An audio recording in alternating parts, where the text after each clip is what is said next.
Welcome to the Keeping It Real podcast, where we pull no punches and dive deep into the stories shaping our world.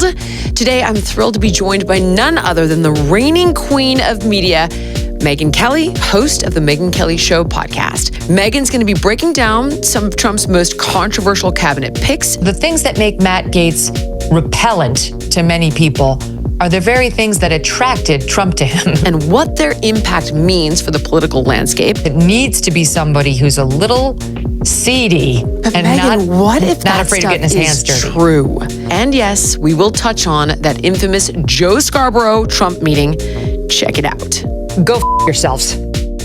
Go yourselves, you dishonest jokes of faux journalists. Keeping It Real with Jillian Michaels. Keeping it real. You had quite a reaction to Joe Scarborough going to see President Trump. I was crying, laughing in bed last night watching you. Such a grifter. I'm wondering though, Megyn, if we don't allow for some grace. No, we don't. Stop it right now. But how Answer's do you no. bridge the divide? Yeah, we don't need to. He's a dishonest broker. He's a liar. He spent the past 4 years, beyond 8, telling us that Trump is a uniquely awful person, racist, sexist pig, fascist, Nazi, Hitler. That you don't negotiate with that. You don't make up with that. That's not somebody who was like, I didn't like Trump, but I'm willing to try. That's a dishonest, bad actor whose voice should be excised from the conversation, not propped up, not listened to, not made easier or more robust by access to the now sitting president or about to be. No, nothing good is gained by Trump and Joe Scarborough having a come to Jesus. The only point in Scarborough doing it is his ratings are in the toilet. They are circling the bowl right now. He's feeling desperate that his multi-million-dollar contract is going to evaporate along with that of his wife. And they'll do anything to try to save their own careers. I mean, I've been watching them, Jillian. I watch All in Media very closely along with my team. And he is the one who was out there saying, the best Joe Biden ever, the best ever. 2 months before he imploded on that debate stage. He lied over and over and over because it was important to him to have access. Biden watched Morning Joe. He wanted to be in this power broking position. And so he lied to cover for the guy. Then Kamala got on board. He started lying about her, telling us what an amazing candidate she was and how inspirational. I mean, it was just couldn't be honest about any of her weaknesses. The lies about Trump, none of that should be rewarded with access to Trump. And by the way, it pleases no one. His audience doesn't want to see it because he's made them hate Trump with a passion. Okay. And the right doesn't want to see it because we've been watching Scarborough and already hate him with a passion. So the only reason to do it is to try to jack up numbers because he thinks there'll be some sort of hate watching or curiosity watching if he manages to get Trump on there or reports something about Trump that's new. And I don't think there's anyone in the mood to save his career right now. Well, here's the reason I'm asking is because he's one that represents many. And you've pierced the veil of legacy media, and you've thrived in legacy and new media. So the real question that I think I'm trying to get at is, why is the vast majority of legacy media targeting Trump, or have they targeted Trump? How come their agenda is elect Kamala at all costs? Okay, now that's not an option, but most are relentlessly continuing to critique him and his cabinet, of which I have some questions for you because I don't even really understand. To be honest, it's confusing me. So why is that their agenda? What am I missing about that? And then they've always been left. Sorry, go ahead. No. Well, and then subsequently, that's why I'm wondering what the alternative is. Because it's like, do they go and make peace and try to present a more neutral point of view? Or do they continue to just relentlessly go after him, which could compromise, in my opinion, his ability to have a successful second term like the Russia hoax the first time? So first of all, they are left, and they've been left for a long time, and they've been doing this to Republicans for a long, long time, long before Donald Trump came on the scene. Right. So it's not entirely about Donald Trump. It doesn't really matter who it would be. If it were a Republican, they would be doing this to him. That's a time-honored tradition on the left and with our media, and it's not going to stop anytime soon. They really hate Trump because he doesn't kowtow to them, because he doesn't comply with any of their declared norms, because while he does need them, his attention is his oxygen. He will be quick to discard them if they don't do what he wants, and they can't stand that. They're used to being able to control a politician or someone in power more with their negative coverage or their threats of negative coverage. So I think that's all in the mix right now. But as to your second question, no, it's fine. Media is getting more polarized by the day, and it's a natural, welcome, expected, necessary reckoning. Is it? We used to be this way in our country. Yeah. I heard you say they've radicalized you, and I feel myself slipping, being less neutral, and I'm alarmed by that. I'm getting more aggressive in my arguments about health, about RFK. The tolerance is leaving me. And then when you said they radicalized me, and they did, Megyn, they forged you in fire. They created their biggest adversary. And it's like, is there no going? So you think it's a good thing. Why? Yeah, because Jillian, I think like you, I came up, in a Democrat family. I was surrounded by all Democrats. Most of my friends to this day are mostly Democrats. So I have a lot of love in my heart for Democrats. It's not that I hate Democrats or I hate people who are on the left or who disagree with me politically. No, my mom's a Democrat. Like, people who I love more than anything are Democrats. Yeah. It's fine. I have nothing in my heart that's evil toward them. But these ideas and these arguments and the people who are at the top of the leftist power center, like the Scarboroughs of the world, I have zero tolerance for them. Okay. There's no love in my heart for people like that. They must be defeated, not tolerated. They must be brought to heel. That's it. There's no working together. I tried for years to be open-minded, to listen to them, to, okay, I'll do a little self-flagellation if that's what I need to do in order to have a conversation about the things that matter. There's no doing that. One of us is going to have to bend the knee, and it's going to be them, not me, when it comes to women's issues or the protection of children or the things that are really important to me. It's a rhetorical war, and I intend to win. So there's no working with people like that. That doesn't mean that when I have a dinner with a friend who may share some of these beliefs, we're going to throw down over it. I'm usually going to avoid it. And my closest friends will avoid it with me too. There can still be friendship and love. But when it comes to these core issues that are really important, there is no compromise. When I look at your career, you were massively successful on Fox. Then NBC stole you away. And I know that was hell for you. And then I watched what you went through with Steve Bannon, and you had him on your show. I couldn't believe it. That unto itself, your journey with Steve Bannon is an entire podcast. And then you're thriving in new media. So I'm wondering, of all of these moments in your career, was there a pivotal one that was the most significant, that shifted you, that changed you? You've been through it all. I'm wondering what impacted you the most. So first of all, it's kind of crazy because not only did Steve Bannon and I make up, but I love that guy now. I really admire him and like him and see him as just a true genius. And I'm very glad that he's in my life. Wow. So a total 180 on him. It's been I actually hate him because of what he did to you. I specifically hated him for that. No, I couldn't stand him. And my assistant, Abigail, she's got the long list. She's the elephant who never forgets anybody who crosses me. And I'm much quicker to forgive than she is. And she was like, the one person you cannot forgive is Steve Bannon. And I was going to see him at CPAC, and she's like, but you're not going to hug him. You're not going to shake his hand, are you? I'm like, I don't know, Abs. She's like, I forbid it. And so when he was going to come on, because I had complimented him, we had this back and forth, she was very uncomfortable with it. And I'm like, Abby, I just have to tell you, I am over it. And Doug is over it. There were death threats, Megyn. I know, but all I can tell you is that all this time went by, and I just saw it very differently. How? I just started Explain the shift, because we have no forgiveness for the Joe Scarboroughs of the world, which I understand. I'm with you here. But this is a man that legitimately tortured you, tried to destroy you personally and professionally, and you were getting death threats, and you have children, and you have found a way to forgive. How? Okay, so where is this shift? He did not attempt to destroy me personally. That's Okay. what's important to remember. Okay. He tried to destroy Megyn Kelly, the brand, Okay. which is in the arena and which is fair game.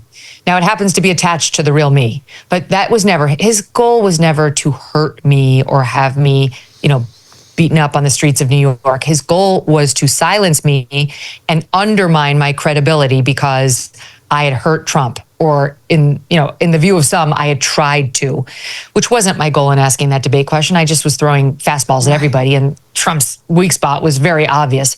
Anyway, and once I sort of had time to see what Steve Bannon does, like what a very clever and effective operator he's been, not just against Megyn Kelly, but against his enemies, his political enemies, I started to be able to categorize it. Like, I shouldn't be so full of hubris that I thought that was about me. I was one in a chapter of many who Steve Bannon needed to undermine because he was trying to win the presidency for someone. The stakes were enormous. And so if he had to pile on me with all these Breitbart reports and nasty comments, then that's what he had to do. He doesn't fight clean, and he admits that. And at the time when you're on the receiving end of it, it's highly unpleasant. And I did harbor resentment toward him for a long time, but I'm just over it. We have the common enemies now, and it's just more important to be aligned. And I respect now his ability to win fights rather than fear it. Can you explain to me some of these cabinet appointments? RFK, I can handle. I got that one. Matt Gaetz, and I admit to knowing very little about this guy, except supposedly there's like a sex trafficking thing, and his ex-business partner was brought up on charges for that. But then, I had to do a show with Dave Smith the other day, and I'm defending RFK, and he's defending Matt Gaetz. And I thought, all right, I am definitely missing something here, because is this guy like a scumbag, or is he great? So tell me, because I can't figure it out. What's the story with this guy? Well, I would say that Trump wants to hire Gaetz for the same reason America wanted to hire Trump.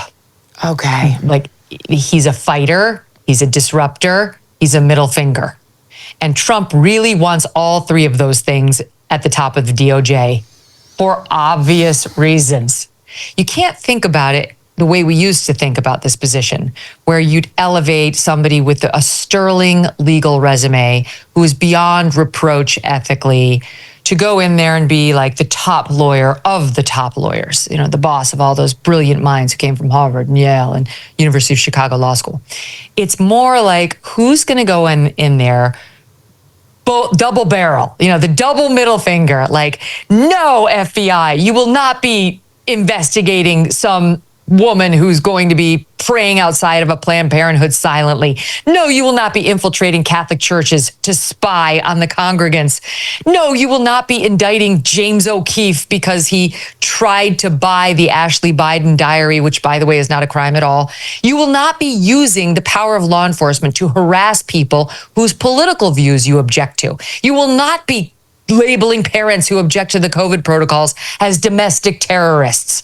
And you will not be overstepping your bounds politically by locking up the sitting president or the last president and his top emissaries, speaking of Steve Bannon, to name just one. That's what Trump is looking for. So the things that make Matt Gaetz repellent to many people are the very things that attracted Trump to him. That could be very useful to me.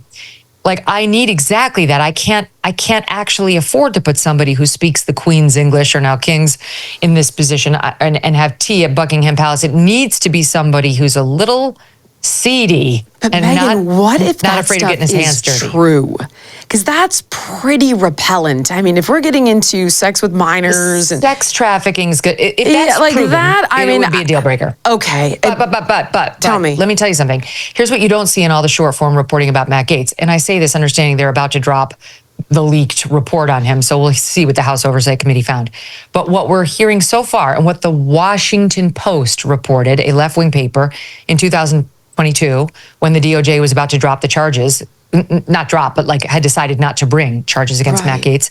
was that it had investigated all those claims, including the 17-year-old with whom he allegedly had sex and whom he allegedly paid for the sex and so on, and said, these witnesses are not credible. They are not credible. The main witness is in prison right now, FYI.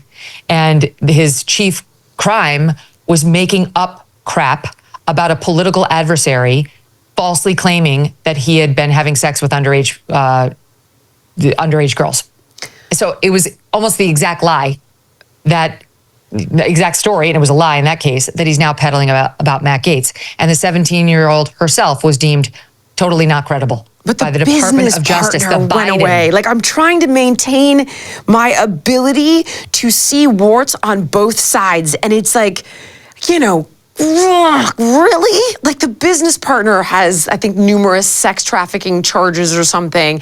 And it's almost guilty by association to a certain extent. I'm certainly not the lawyer you are, but I think you just have to keep in mind, and I am not a Matt Gaetz, defender. I've almost never covered Matt Gaetz. I said this on my show yesterday. If somebody's trying to get my attention in the news, whether it's AOC or Swalwell or MTG or Gaetz, I generally ignore them. Got it. It's a no. Okay. But now I've been forced to take a look at Matt Gaetz and all of the conduct around him. And what I'm seeing so far is that he seems questionable. Okay. Without a doubt. Got it. But I also see a lot of smears of Matt Gaetz that tell this story without telling you about the DOJ and the dropping of the charges and the finding that the core witnesses against him have no credibility. And until I see that reported everywhere with equally persuasive evidence on the other side, I will distrust all of these reports. Okay. And continue to make my own independent judgments about him. That's perfectly fair. That makes excellent sense. Marco Rubio, I always thought he seemed like a good guy. I mean, I'm not political, but then you've got Tulsi Gabbard, who I personally like a ton, saying previously he's a neocon. I think to be honest, I think that was in an interview with you a while ago that I watched. Possible, yeah. that she was saying, I don't like Marco Rubio for Secretary of State. He's a neocon.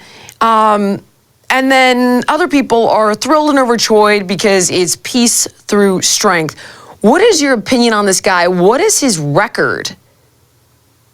I think Rubio was a smart choice by Trump because he can't expend political capital on everyone. So he went to the departments that he really cares about, like DOD and DOJ. And he put like the greatest Trump loyalists and people who will do exactly what he wants them to do right there. State is it's a gift. Like I talked with Matt Lauer years ago about how he approaches his interviews, and he used to say, 2 for them, 1 for me. Like 2 gift questions, like 1 hard question. Right. And that's kind of what Trump is doing with his cabinet. I think that Elise Stefanik at the UN and Marco Rubio, that's the 2 for you. Got it. The 1 for him is Matt Gaetz. And you could go down the list and see it's been sort of 2 normies and 1 diehard Trump loyalist who's going to cause him some problems on the confirmation, but he'll be thrilled to have. And Rubio, like the neocon crowd, they love him because he's been more pro-intervention in Ukraine, support of Israel, certainly. And I think a lot of folks who are, like the Jewish voters and the people who are a little bit more neocon-y, like my friends over at Commentary Magazine, they love these picks because they're worried that the more isolationist right, which is more and more the MAGA right, wants to pull out of everything, wants to shrink our international presence in every way, and might not support Israel in the way that we have. So they like Rubio at state, they like Stefanik at UN, and then they can swallow a Tulsi, who they're not huge fans of, as DNI. And then you look at like Glenn Greenwald, right? He's not a Republican, but he's not pro-Israel. He's got a lot of complaints about Israel, but his massive issue is the intelligence state. And just how overreaching they are and how up in our business they are and just how much they've grown and how they've violated civil liberties. Now, he loves a Tulsi, who is the opposite of a neocon. So Trump is assembling this, it's a team. It's not exactly a team of rivals, but they all have very different backgrounds. Like a neoconner with Tulsi Gabbard, you wouldn't normally think would be in the same cabinet. It's been so confusing. But if you look at the full panoply, it does make sense because Trump is not an ideologue. Right. You know what? That actually does help clarify a lot for me because I haven't been able to wrap my head around these choices. And as somebody who feels a bit like I went out on a limb here, you take it almost personal when he is like, Matt Gaetz, and then all my friends are like, are you happy now? And I'm like, Megyn, why? I can explain it to you. And can I tell you something, Jillian? Let me tell you something. I've been where you are. Where you're just kind of like, your eyes are opening and you're realizing you've been misled by this group. Yes. And you can't really necessarily trust the sources you thought you could. I have been on this same evolution. And those friends are going to continue saying that. And you're going to, for a while, feel like, I can't have an opinion that I don't see reflected in like the Times or the Post or, one of my main, like CNN. Yes. Because that's the normie. That's norm. That's what's real. Like I'm going too far.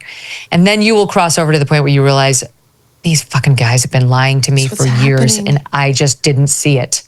Yes. And you will be liberated and you will no longer care about what you see in those headlines and what your friends are saying, and you will learn how to generate.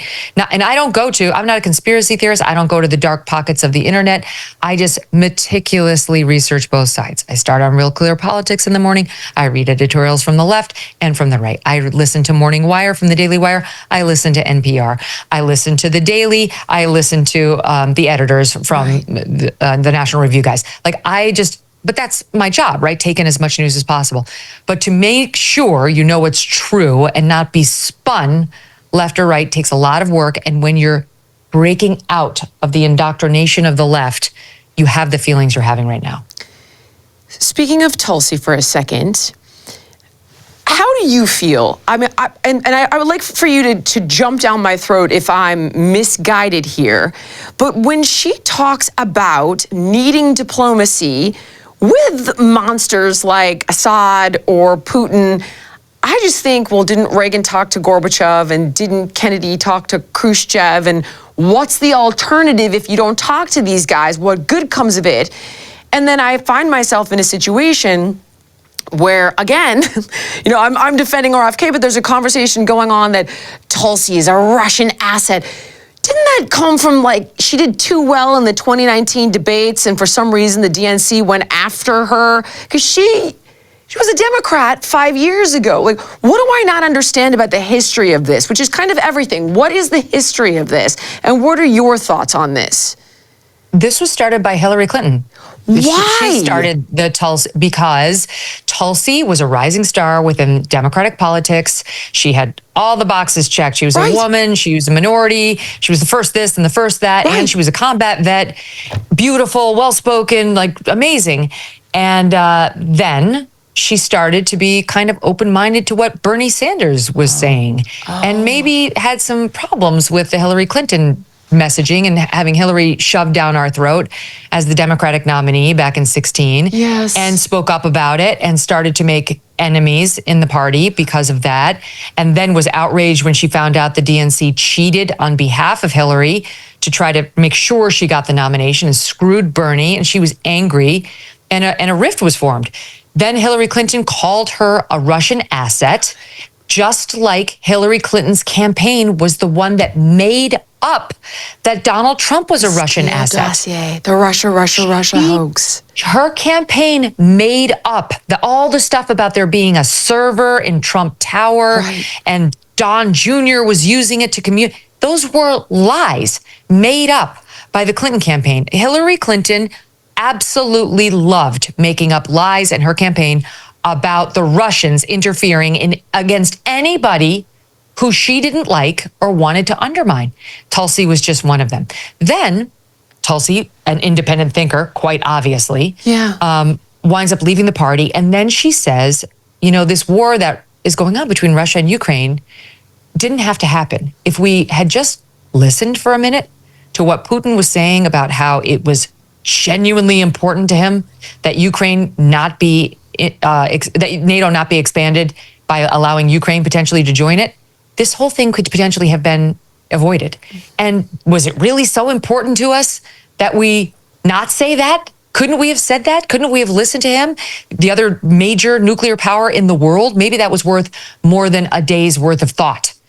that is really what is used against her. If you go back and you look at why is she a Russian asset? Okay. That's it. The made up Hillary Clinton stuff, this, and then she met with Bashar al-Assad, an enemy by far, sure, it's no question. And so they say, she's got I guess she's getting her marching orders from Assad. Okay. Putin. I mean, Trump himself decided to open up negotiations with Kim Jong-un. I mean, Of course, which makes Bashar al-Assad. Perfect sense to me, because what are you going to do? Diplomacy means you talk to your enemies. Isn't that more important than talking to your allies? I do lunges for a living, and common sense would dictate that if you're the most powerful man in the world, you're going to need to talk to these people to stop hell from, freezing over here. So, but you've mentioned something, because for years, Megyn, I was like, I don't get it. Why did you elevate Kamala Harris when you had a rock star in your ranks? And now I see what happened. So she went with Bernie over Hillary and started questioning the party line. I've heard that they pulled all kinds of crazy stuff when Bernie was gaining traction, but at that time I was like, Hillary, Hillary, Hillary. And a lot of the stuff Bernie was saying financially I didn't like, so I never paid attention to it. What is there on that? What did they do to him? Did they take the money from him or something? What happened there? Well, there were emails that were leaked, that were hacked by WikiLeaks. WikiLeaks released them, and I mean, that became a national scandal because it showed John Podesta, Hillary Clinton's campaign manager, arranging to things that would help Hillary and hurt Bernie. In particular, they had Donna Brazile cheat at a presidential debate by giving Hillary Clinton the questions. That's how we know that. I got it. I remember this so clearly because Donna Brazile came on my show the night this broke. And she had the balls to come on. And I was like, you cheated. This is just breaking. You cheated at a presidential debate. She denied it. She was like, yeah, the nerve of you to question my character, my integrity. I'm like, you did it. I see the emails. You gave the questions to Hillary. Well, she's since admitted it. And what happened in that media that you and some others may still feel so connected to, she's gotten not one, but 2 additional very well-paid contracts with media thereafter. Notwithstanding the fact that she cheated at a presidential debate. She was working for CNN at the time. Wow. And she was also with the DNC. She got the questions because it was a CNN debate, and she funneled them to Hillary Clinton to try to help her and sink her adversaries like Bernie, which worked. And she was rewarded, very rewarded. Right now, she's got a very lucrative contract, I'm told, over at ABC News. There are so many things that over the years, when you're just not paying attention until COVID, when all of a sudden everything is under a magnifying glass, and you're right, it begets more questions, more questions, more questions, and you're looking back because that whole history tells the story of where we are now. And I'm trying to disseminate it, and so many others are trying to kind of tease out the answers to figure out how we got here. And there's something that you said, oh my gosh, Megyn, it was back in, I think, January. You called the game with Joe Biden, and I remember watching it on your show and Dave Rubin's show, and you guys said, I don't know if you even remember this, you're like, there's a rumor that they're gonna kick Biden out right before the DNC. They're gonna have an open convention. I don't know if you remember this. I talked about it on Bill Maher's podcast, and I talked about how you and Dave Rubin we're talking about this. And you guys were saying, listen, it could be crazy, it could be Kamala, it could be Michelle Obama, could be Gavin, but there's rumors, we don't know. And it turned out to be friggin' exact. And I'm wondering, you've referenced the fact that we haven't heard the end of Epstein. I don't know if you can talk about this or not, but are there any other predictions? I know you have to go soon, I gotta let you go, but is there anything else like that you see coming, anything January 20th we need to know about? Anything Epstein-esque that's going to drop prior to this? Because I would have thought you were nuts, but for some reason, I was like, it kind of makes perfect sense. I swear to you, I will send you the link to Bill. I'll send it to Abigail so you can watch it. And I was talking about funny. You and Ruben talking about it, and it came true. Well, what's coming? You for that. Yeah, go. I have no Nostradamus gifts. I just follow the news and some things are predictable, some things are obvious. The Epstein thing, I mean, you did hear some Epstein tapes. They were released by Michael Wolff the day before the election. Nothing came of it, though. Zero. No, because by that point, it was too late for October surprise. People were too immersed in the voting process. That there was no stopping that, wave that came on election day. If Michael Wolff really wanted to hurt Trump, he should have released it earlier. But even like at this point, it's like, what? He was friends with Epstein. We know that. It was like, oh, he's best friends with Epstein. Sure, he was. Whatever. Just wasn't as effective as he thought it would be. But let's just say, I don't think those are the only tapes. And I think there could be more from Jeffrey Epstein. We'll see. But no, I don't have some big prediction about, what's about to happen. My biggest worry right now is for Trump's safety. I really think there are still lunatics out there who believed all the Hitler rhetoric, which is one of the reasons why we do not forgive Joe Scarborough and Mika Brzezinski. Yeah. It's a hard no. They ginned people up. Their rhetoric was dangerous. The actual words and the messaging around Trump were dangerous. And at least assassin number 2 believed them. We don't know much about assassin number 1. We don't know why we don't know much. But my point is, there are still some lunatics out there who believed this rhetoric and who might be plotting something, and he's not that well protected, though he should be. So I do worry about that a lot. It's just too easy to get to a president. And I do think, God forbid, something actually happened to Trump, especially after, the attempts that were tried and failed. It would just rip right down the fabric of this country, even though it would mean elevation of JD, somebody he's right. They're not going to want that. That's 8 years of JD. That's the one thing. I was actually talking to Patrick Bet-David about this, and he's like, listen, the minute Trump gets elected, enemy number 1 is going to be Elon Musk, because he's got 50 years of influence, and JD Vance, who's going to do 8. Trump will become enemy number 3, so hopefully that will be some form of deterrent. If you had to hypothesize on why we don't know, I know I keep keeping you, I'm sorry, but you're just this fount of knowledge, and this is a lot, I promise. If you had to hypothesize on why we don't know much about Thomas Crooks, this is the shooter, come on, Megyn. Like, do I put my tin hat on here or just some radicalized kid? Let me tell you something, back to the theme of our conversation. The problem with realizing that you can't trust these mainstream media sources, and by the way, that you can't trust the CDC and you can't trust the NIH on, pandemic that I know. Type disclosures. I know that one in and out. Any of those disclosures. Right. I don't trust them at all anymore. But the problem with realizing that is then you're at risk of becoming totally untethered. Like before you know it, you're believing really radical stuff, like that you've been abducted by a space alien, and like you were gone yesterday because you were up there losing your virginity to a hologram. So it's a risk. So, when people You mean that didn't happen? I thought for sure that was my Monday.